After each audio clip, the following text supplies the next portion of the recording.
uma mensagem para o Mr. Elon Musk. Your actions serve as a flame of hope. Thank you very much, Mr. Elon Musk.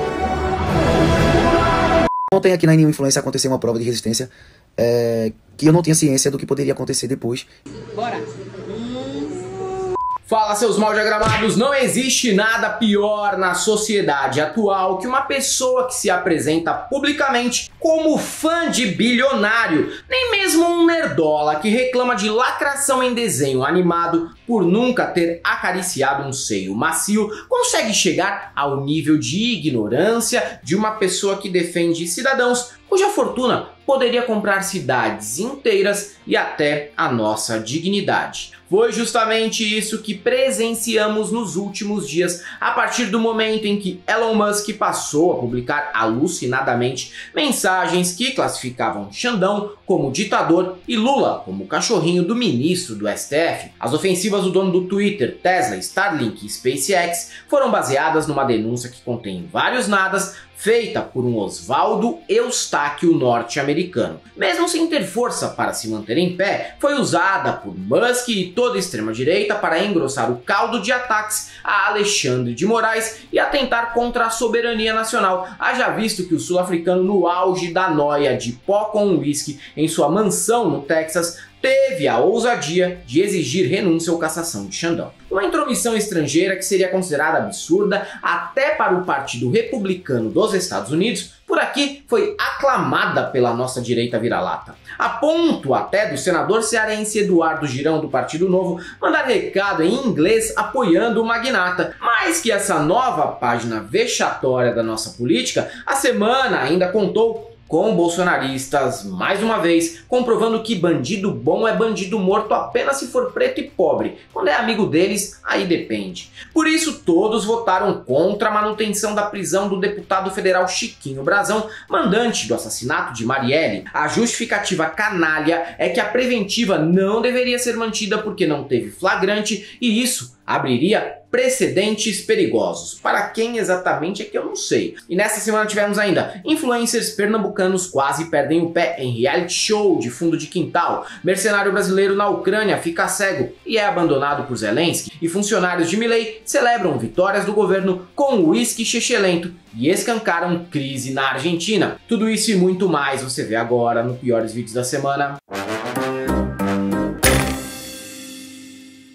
A gente não tem tempo mais pra nada. É trampo, família, filhos, contas pra pagar, pets, amigos, inimigos. Não é à toa que tem muita gente pedindo arrego e um dia de pelo menos 48 horas. Mas eu tenho uma dica pra vocês. Pra não perder mais tempo na vida, eu só peço e uso as roupas da Insider.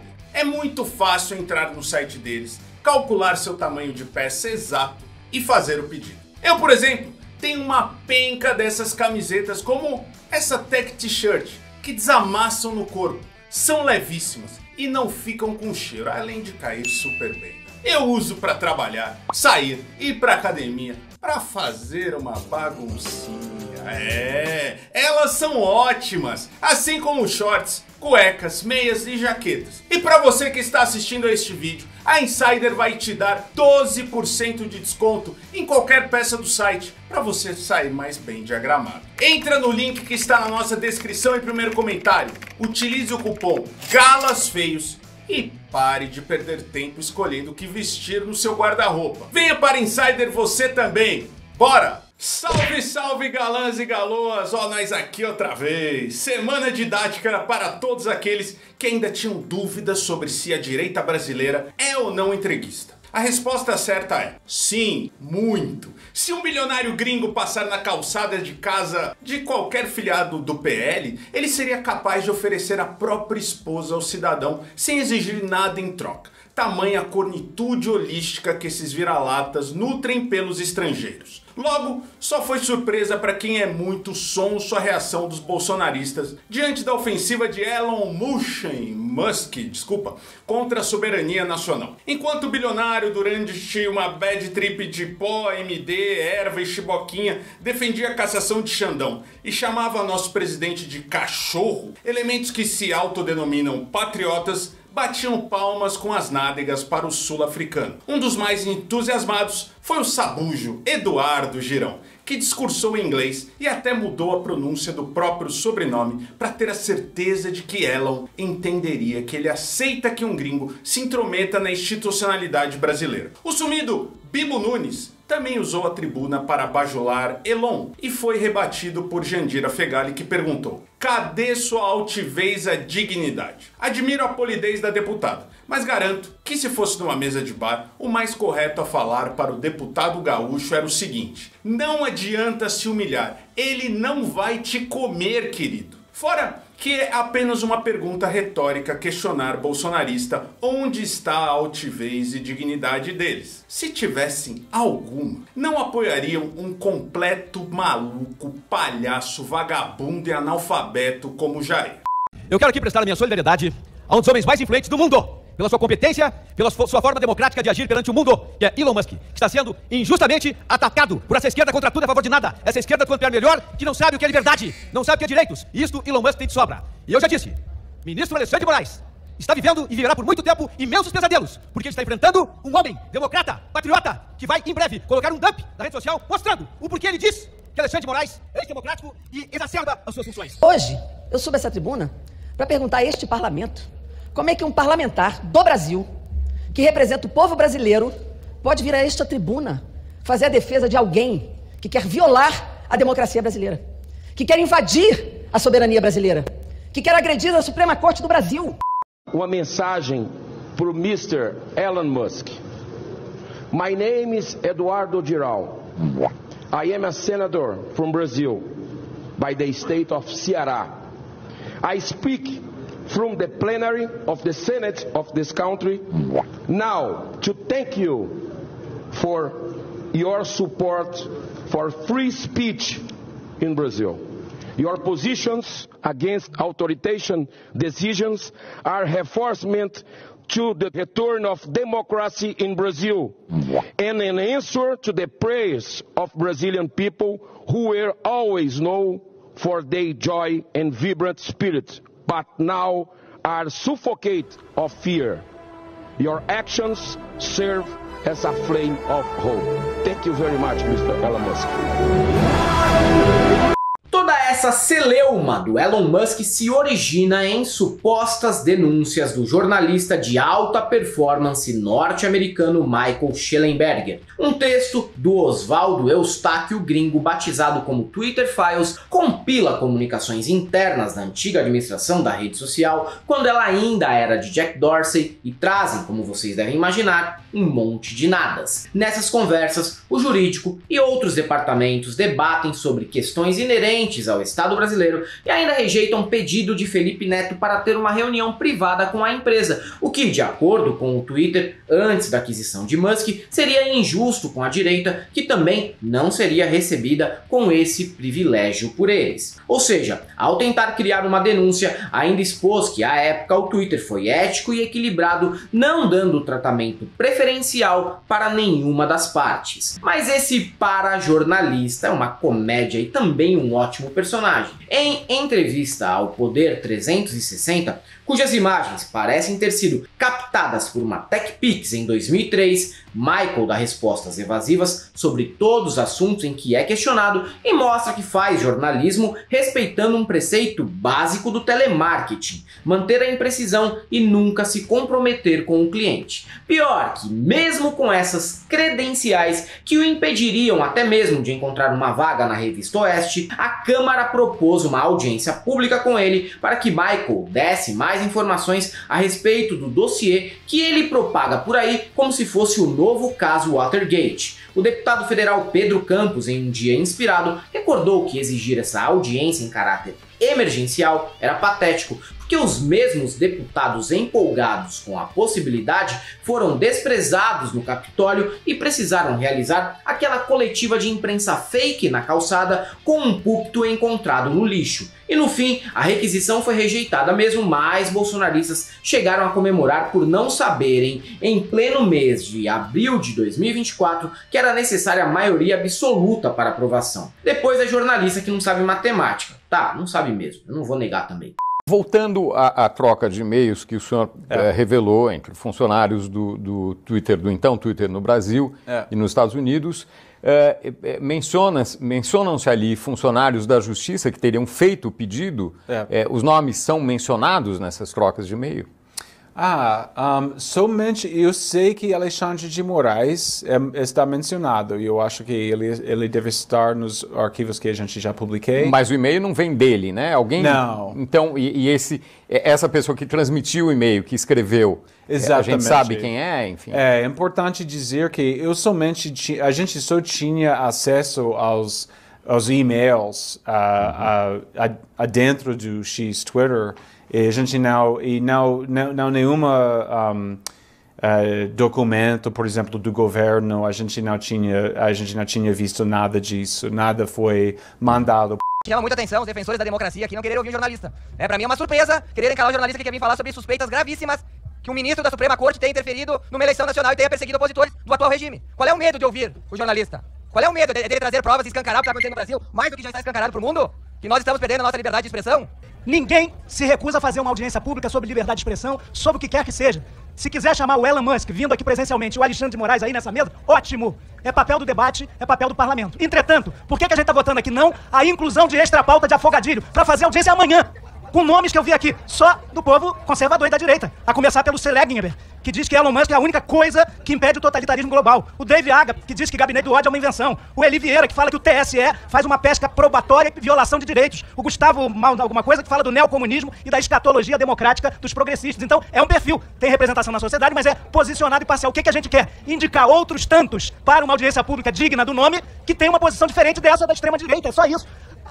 O afogadilho é pra fazer amanhã porque o doutor Michael vai viajar para os Estados Unidos. Ele estava aqui fazendo outra coisa e parece que Elon Musk e seus aliados querem botar coleirinha na CCJ ou na Câmara dos Deputados. Não dá, né?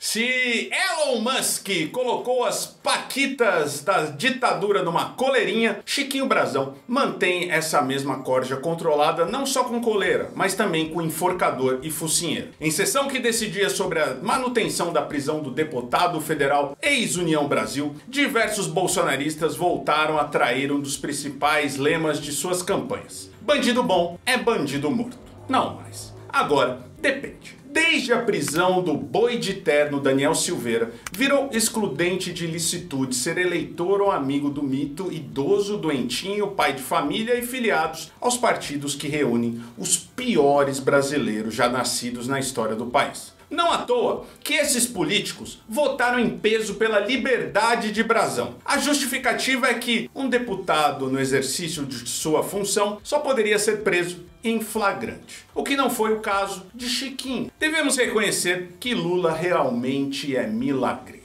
Em pouco mais de um ano de governo, já fez direitista defender direitos humanos, o devido processo legal e até vacinação contra a dengue. Até o fim do mandato, bolsonaristas vão defender a inclusão da população trans só porque o governo não indicou nenhum representante dessa comunidade em ministérios. É só aguardar. Esse caso do Brazão é positivo por expor quem está na política por corporativismo e para defender a própria podridão por meio de um cargo. Afinal, não é incomum que alguns desses nobres parlamentares atropelem e matem um trabalhador voltando bem louco da balada na madrugada. É preciso se autoproteger mesmo. Não podemos aceitar invenções jurídicas nesse parlamento e nem deixar que o Supremo, através do senhor Alexandre de Moraes, queira legislar, queira ser juiz, delegado, polícia. A prisão do senhor Brazão, que seja julgado e vá pra cadeia assim pelo que fez, está ilegal. E nós aqui não estamos para cometer ilegalidade. Ele tem sim que ser solto. Caso nós aceitemos mais uma vez isso, poderá se tornar uma situação muito mais perigosa para o futuro do parlamento e da democracia. Não podemos admitir que a nossa Constituição mais uma vez seja rasgada. Se há uma crítica à imunidade formal, de que ela deve ser revista, beleza. Nós podemos sim discutir isso e mudar através de uma emenda à Constituição. Mas enquanto houver a prerrogativa de que deputados não podem ser presos, salvo em flagrante de crime inafiançável, nós não podemos assistir a esse vilipêndio da Constituição das nossas prerrogativas parlamentares, abrindo precedentes cada vez mais perigosos contra o Legislativo e contra a democracia. Desde a expedição do diploma, os membros do Congresso Nacional não poderão ser presos, salvo em flagrante de crime inafiançável. Fecham-se aspas. Ora, o crime não é flagrante e o motivo usado por Alexandre de Moraes para prender preventivamente é afiançável, que seria a obstrução de justiça. É um crime afiançável. Ou seja, esta prisão é inconstitucional. A imunidade nunca é absoluta. Isso desde o início da década de 80, o Supremo Tribunal Federal fixou um entendimento de que quem se licencia do cargo não pode invocar imunidade material para se proteger de eventuais acusações criminais. A imunidade visa proteger a atividade parlamentar e não o indivíduo. Então, depois da Constituição de 88, esse mesmo entendimento foi ratificado. Ora, Chiquinho Brazão pediu exoneração para, evidentemente, buscar a proteção que ele está tentando manter aqui, com aval de quem quer que seja. Espero que pouquíssimos ou nenhum. Isso é desvio de finalidade. Eticamente, ele já perdeu a imunidade. Pela postura, nesse caso específico, saiu rapidinho de uma secretaria, boa de votos, boa de curral eleitoral, boa para fazer sua ação com vistas até a reeleição do clã inteiro, para escudar-se de um eventual decreto prisional. A imunidade parlamentar não está acima da vida. A imunidade parlamentar não pode dar o direito de matar e nem de assassinar. Porque tão importante quanto a imunidade parlamentar é a humanidade parlamentar. Nós não podemos deixar de ser humanos. A regra é manter a prisão. Porque quem entende de prisão não é o poder legislativo. Quem entende de prisão é o poder judiciário. Quem entende de prisão é a polícia, é quem está conduzindo a investigação. Então a regra para respeitar a separação dos poderes é manter a prisão. Mas, se houver abuso, se houver perseguição, se houver conluio, o poder legislativo suspende essa perseguição. A regra, repito, é manter a prisão e a independência dos poderes. Neste caso, senhoras e senhores, não há perseguição ao Chiquinho Brazão. Um dos mais entusiasmados defensores de Chiquinho Brazão foi Eduardo Bolsonaro, porque afinal de contas é hábito dessa família não só defender, mas até homenagear e contratar milicianos. O filho 03 do Jair começou a semana mostrando ter um grande talento em buscar e encontrar a humilhação. Ao tentar provocar Glauber Braga e perguntar quem mandou matar Marielle, foi recordado pelo deputado do PSOL do Rio que o mandante é bem conhecido da família, se mantendo inclusive ao ladinho de Flávio durante toda a campanha de 2022. A lapada foi seca. E sorte do Glauber que essa réplica rolou ao vivo. Se fosse nas redes sociais, o Bananinha postaria algum conteúdo sobre Celso Daniel ou Adélio Bispo para criar cortina de fumaça e disfarçar a vergonha. Mas Eduardo não se contentou apenas com esse momento de vexame. Deputado internacional, ele gravou vídeo no meio da rua em Bruxelas, onde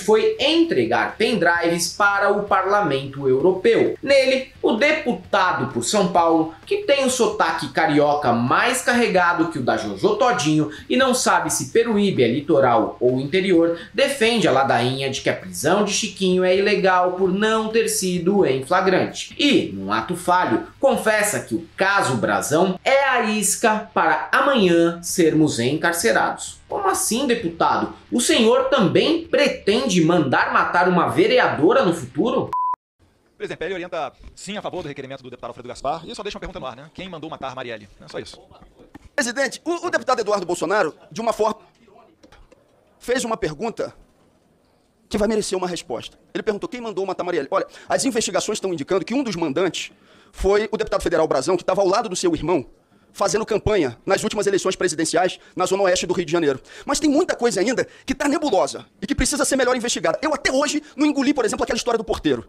Um porteiro que diz, vai para a casa do seu Jair, anota o número da casa e depois o ex-presidente da República solicita que o então ministro da Justiça vá até o porteiro para colher o depoimento dele numa investigação que era da Polícia Civil. E mais, o irmão do deputado vai ao computador onde esse registro tinha ficado, tinha permanecido. Para orientar a PL. Ora! Seu irmão mexeu no computador onde o registro estava colocado. Peraí. Valer as leis do Brasil, independentemente de quem seja a pessoa. Porque a gente não pode se equiparar à esquerda, onde a moral, a ética e as posições políticas mudam de acordo com o cliente. E eu tenho certeza, esse caso agora é a isca para que pessoas condenem o deputado à prisão preventiva antes de um julgamento final, mesmo fora de um flagrante delito, para amanhã nós estarmos sendo encarcerados.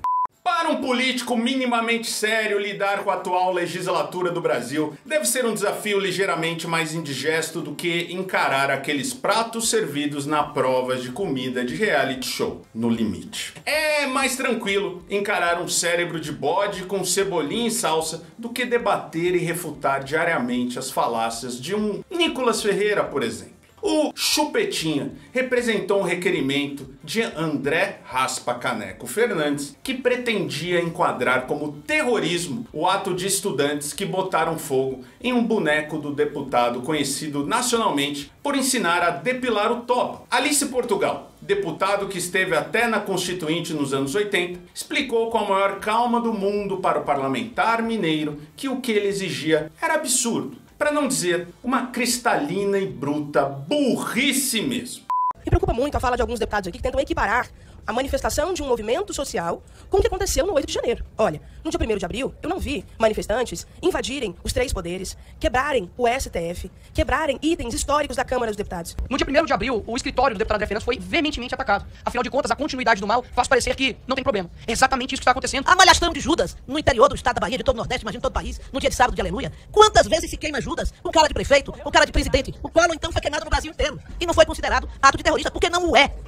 Rosângela Moro, que tenta se vender como equilibrada para uma classe média iletrada fã da Lava Jato, é outra que não perde uma oportunidade para mentir ou errar ou mentir. Desta vez, foi diante da ministra da Saúde, Nízia Trindade, que a esposa do Marreco mostrou como é tão nociva e cínica quanto um dos filhos do mito e tão desafinada quanto o próprio marido. E o que dizer então do sumido Maurício do vôlei, que sem esse complemento indicativo sobre o esporte que praticava no nome, ninguém reconheceria na Câmara, não é mesmo? Eleito também pelo povo mineiro por reclamar de lacração e história de heróis, ele teve seu segundo destaque na vida pública ao alegar que votou favorável ao DPVAT, apenas porque se enganou. O eleitorado do ex-atleta, formado majoritariamente pela turma do imposto é roubo, não o perdoou e desacreditou da desculpa.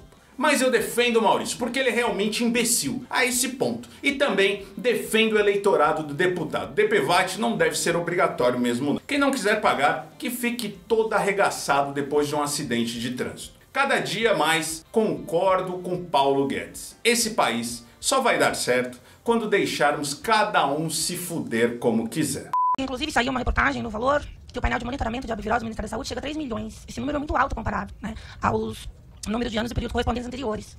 E o governo, Lula, também a imprensa que nos diz, reduziu em 58,5% o valor do gasto com campanhas de comunicação, de prevenção e de conscientização sobre a dengue.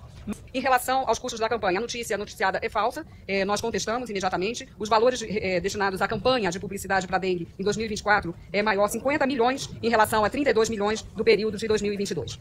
Esse é o gasto em relação a 2022. Não faltou a presença do Ministério da Saúde junto a estados e municípios, faço questão de afirmar isso, diante de um problema que é complexo e sobre o qual eu vou falar medidas estruturantes que eu considero fundamentais. Então temos trabalhado com base na ciência, deputada Rosângela Moro, com base nas entidades e principalmente, eu diria, numa articulação com estados e municípios. O Ministério da Saúde não tem feito esse trabalho de forma isolada.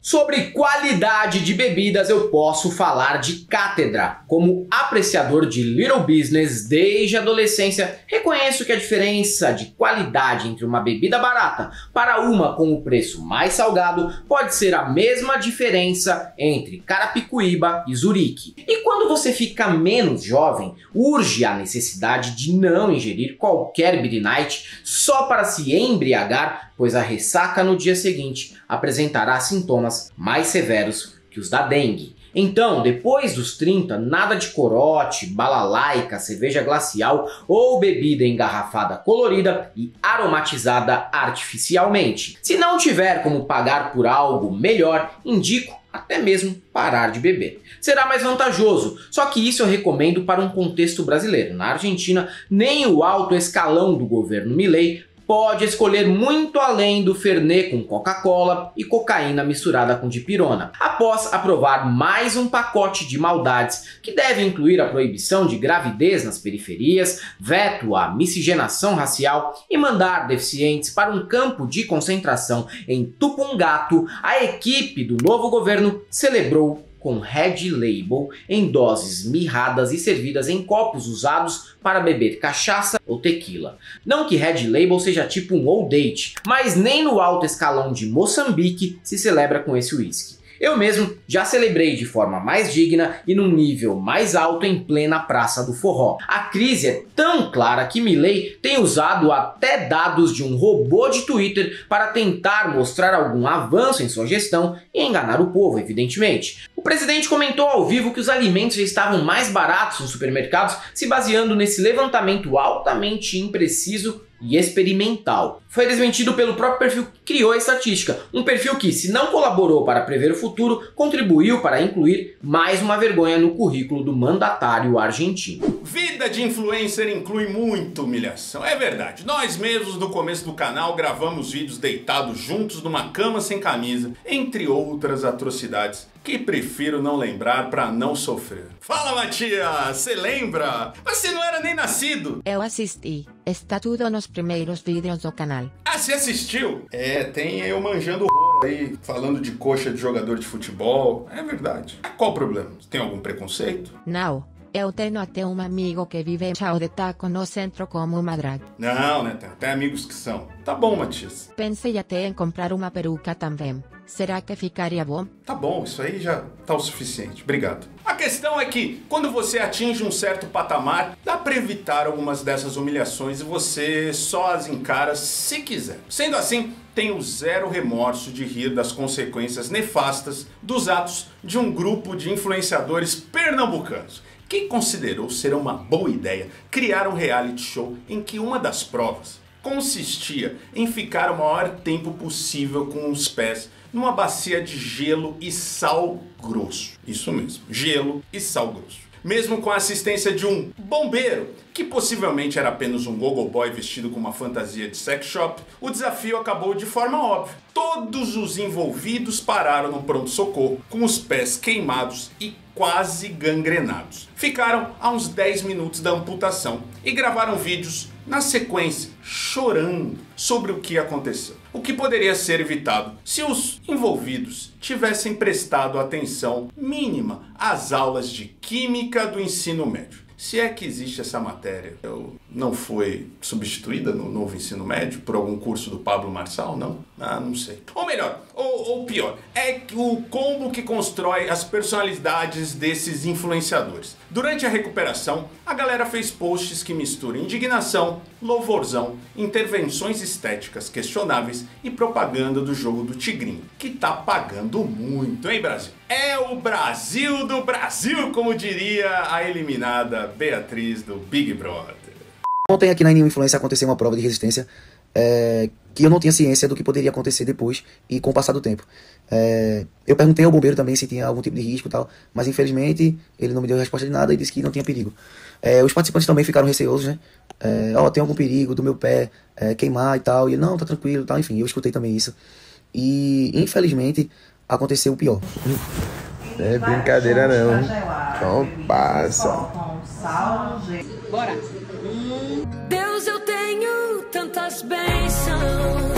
Oi, pessoal, passando aqui para agradecer mais uma vez. Rapaziada, plataforma de 10 para vocês, tá? Saque mínimo 30.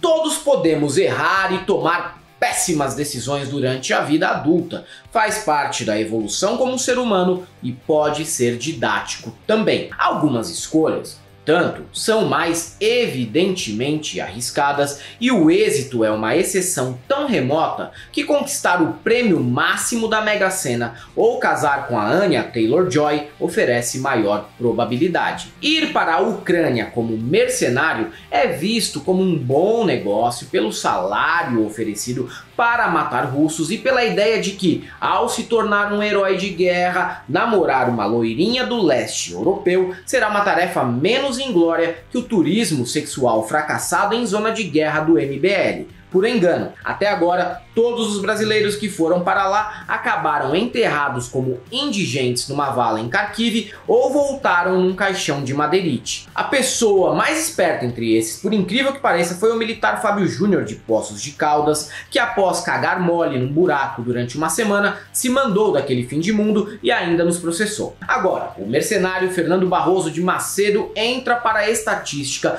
dos que se fuderam. Após pisar numa mina, voou pelos ares, está todo arregaçado e sem um olho. E essa não foi a única perda dele. A regra do Zelensky é dura. Se você se feriu no front, o governo ucraniano corta 80% do seu soldo, o que fez o brasileiro pedir ajuda na internet. Vai ter quem doará? Provavelmente. Eu jamais doaria. Podia ter ficado aqui batendo uma laje ou pilotando um Uber enquanto falava mal do Nine e escutava a Jovem Pan. Mas quis ser herói, né?